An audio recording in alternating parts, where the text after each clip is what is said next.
అందరికీ నమస్కారం అండి.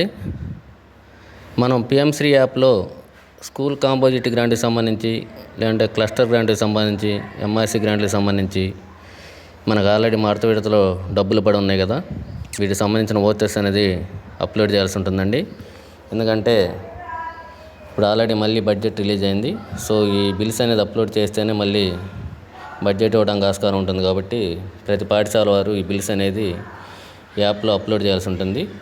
ఈ పిఎంసి స్కూల్ యాప్ అనేది మనం ఎక్కడ డౌన్లోడ్ చేసుకోవాలి? సో ముందుగా మనం ప్లేస్టోర్లోకి వెళ్ళాలండి. ప్లేస్టోర్లోకి వెళ్ళిన తర్వాత మీరు సెర్చ్ చేయండి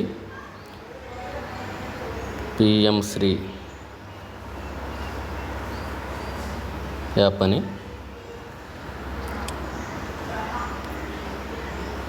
చూడండి, మీకు కింద పిఎంశ్రీ అని చెప్పి ఆల్రెడీ నేను లాగిన్ చేశాను, ఇన్స్టాల్ చేశాను కాబట్టి ఇది ఓపెన్ స్టేజ్ పడదండి. మీకు దాని ఇంటర్ఫేస్ ఏ విధంగా ఉంటుంది.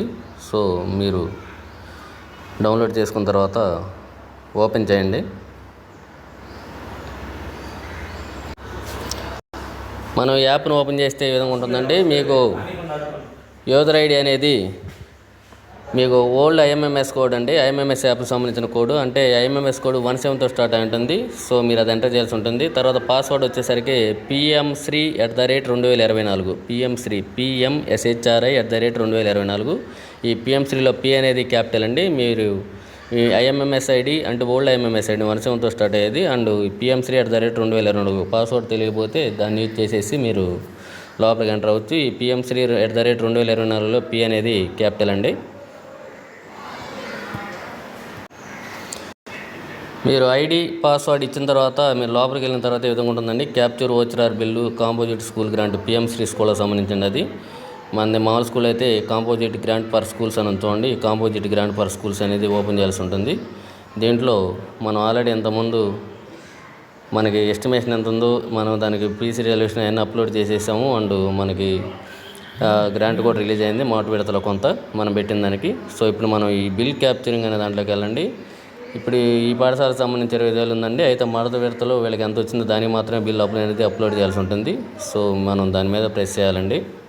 ప్రెస్ చేసిన తర్వాత ఇక్కడ మీకు ఎస్టిమేషన్ అమౌంట్ 25,000 చూపిస్తుంటుంది, కానీ అంతకు మనం చేయాల్సిన అవసరం లేదు. మనకి మాట విడతలు ఎంత అయితే పడుతుందో దానికి సంబంధించి మనం బిల్స్ అనేది అప్లోడ్ చేయాలి. ఇక్కడ చూడండి, బిల్ నెంబర్, తర్వాత bill date, bill amount. Suppose bill number 01 అండి, తర్వాత బిల్ డేటు ఎప్పుడు, ఆ డేట్ అనేది ఎప్పుడు, తర్వాత బిల్ అమౌంట్ సపోజ్ అది 1000 రూపాయలు అంటే 1000 రూపాయలు.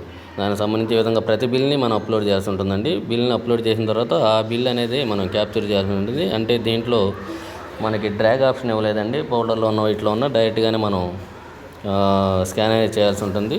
ఆ బిల్ అనేది స్కాన్ చేసిన తర్వాత మనం ప్రొసీడ్ అనేది చేయాల్సి ఉంటుంది. సో మనం బిల్ అనేది స్కాన్ చేసిన తర్వాత ఇక్కడ చూడండి, అది మనం ఇంతకుముందు దేంట్లో ఏ కాంపోనెంట్లో పెట్టాం, ఆ బిల్ దేనికి సంబంధించింది అంటే ఎలక్ట్రిసిటీనా, లేదా స్టేషనరీ సంబంధించా, లేకపోతే మెయింటెనెన్స్ సంబంధించా, లేకపోతే స్వచ్ఛతకు సంబంధించా, ఈవెంట్ సెలబ్రేషన్కి సంబంధించా, అంటే వీటిలో మనం దాన్ని సెలెక్ట్ చేసుకోవాలండి. సెలెక్ట్ చేసి ఆ అమౌంట్ అనేది ఆ బిల్లు ఎంతైతే మనం మెన్షన్ చేసి పెట్టామో ఆ ఎస్టిమేటెడ్ అమౌంట్ సంబంధించి ఆ బిల్ అమౌంట్ అనేది ఇక్కడ ఎంటర్ చేయాలండి, మనం అప్లోడ్ చేసిన బిల్ అనేది. తర్వాత ప్రొసీడ్ అనేది కొట్టి మీరు సబ్మిట్ చేయాల్సి ఉంటుంది. ఈ విధంగా ప్రతి బిల్ అనేది మనం స్కాన్ చేయాల్సి ఉంటుందండి. ఇది ఈరోజు కల్లా కంప్లీట్ చేయమంటున్నారు. ఒకసారి చూడండి, ఇది కంప్లీట్ అయితేనే మనకు మళ్ళీ నెక్స్ట్ గ్రాంట్ రావడానికి ఆస్కారం ఉంటుంది. Thank you very much. Please subscribe our love lakhs.